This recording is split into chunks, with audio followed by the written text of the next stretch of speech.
Hi, I'm Auntie Dawn. Welcome to my kitchen.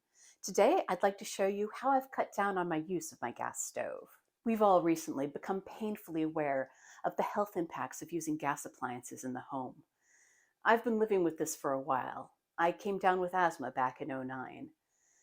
Protecting the quality of the air I breathe wasn't just a theoretically good idea, it's a lifesaver. Most of us don't have the means to replace our appliances right away. So here's what I've figured out how to do in the meantime. Most recipes call for you to preheat your oven before you even start to prep your ingredients. Most modern gas stoves heat up a lot faster than that. I found I don't need to preheat the oven until just a few minutes before I need to pop something in. When I'm making biscuits, for example, that's when I mix the buttermilk into the beaten up flour and butter.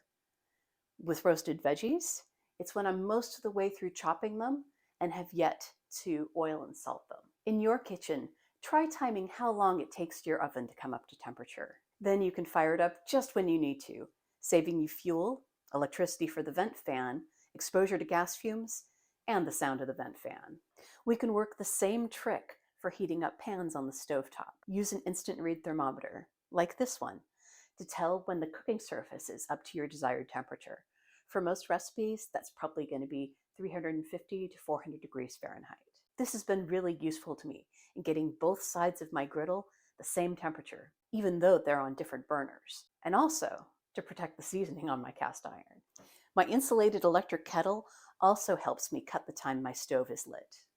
When I need to boil water for a recipe, I first measure it into the kettle, bring it up to a boil, which does it much faster and with electricity, and then transfer it to the stovetop for cooking. The microwave helps the same way.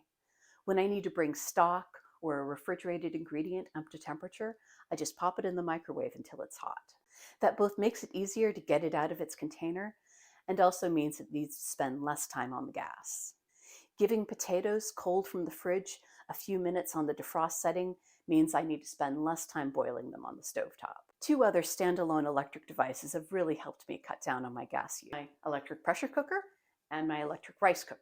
The pressure cooker not only cuts down the total cooking time for long cooking things like stock, but it also means that I'm using electricity and I can put them outside, keeps the steam and smell entirely outside of my house. And as always, open a window and turn on the vent fan a few seconds before you light up the gas. It establishes a flow of fresh air that helps keep all of the cooking fumes out of your living space. That's my belt and suspenders.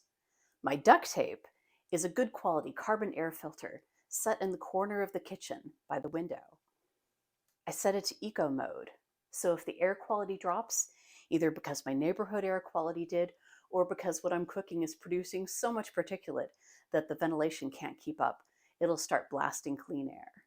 Have you figured out any ways to cut down your gas use in the kitchen? If so, please let me know in the comments. I hope this gas cutting helps you as much as it's helped me. Before we go, I heard that some of my subscribers aren't getting notifications when I post new videos on Tuesdays and Thursdays. When you go to your subscriptions page and select Auntie Dawn's Kitchen, there'll be a bell icon up in the upper right-hand corner.